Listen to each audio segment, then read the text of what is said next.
2026 world কাপে Neymar যদি সুযোগ না পায় তাহলে কিন্তু সে অবসর নিতে পারে, এরকমটাই শোনা যাচ্ছে ব্রাজিলিয়ান মিডিয়া থেকে।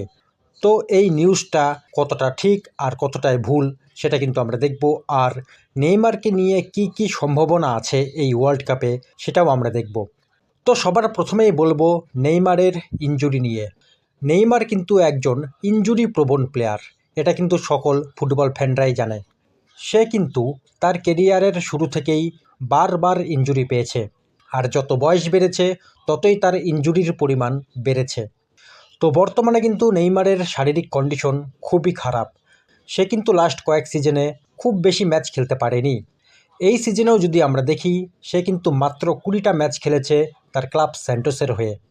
যদি আমরা এই সিজনেও দেখি তাহলে কিন্তু এখনও পর্যন্ত সে টোটাল 5 বার ইনজুরিতে পড়েছে, অর্থাৎ সে কিন্তু কন্টিনিউ 6-7টা ম্যাচ একসাথে খেলতেই পারেনি।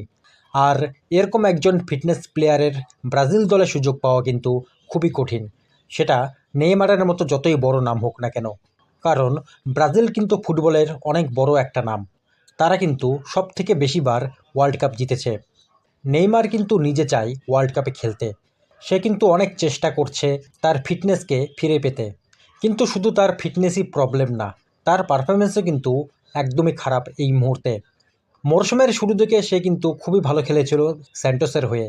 সে 20টা ম্যাচের মধ্যে 8টা গোল করেছে, যার কিনা বেশিরভাগই মরশুমের শুরুর দিকেই ছিল।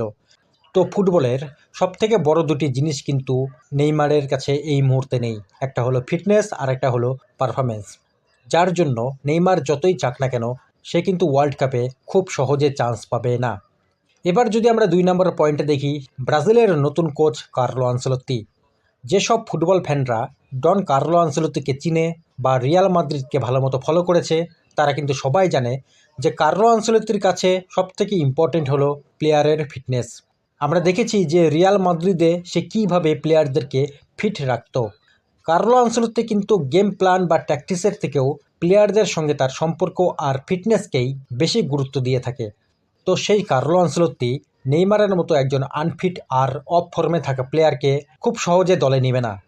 আর নেইমারও কিন্তু এটা ভালো মতোই বুঝতে পারছে, যার জন্যই কিন্তু সে মিডিয়াতে জানিয়েছে সে যদি ওয়ার্ল্ড কাপে না সুযোগ পায় তাহলে সে অবসর নিয়ে নিবে ফুটবল থেকে। তো এই হলো পুরো বিষয়টা।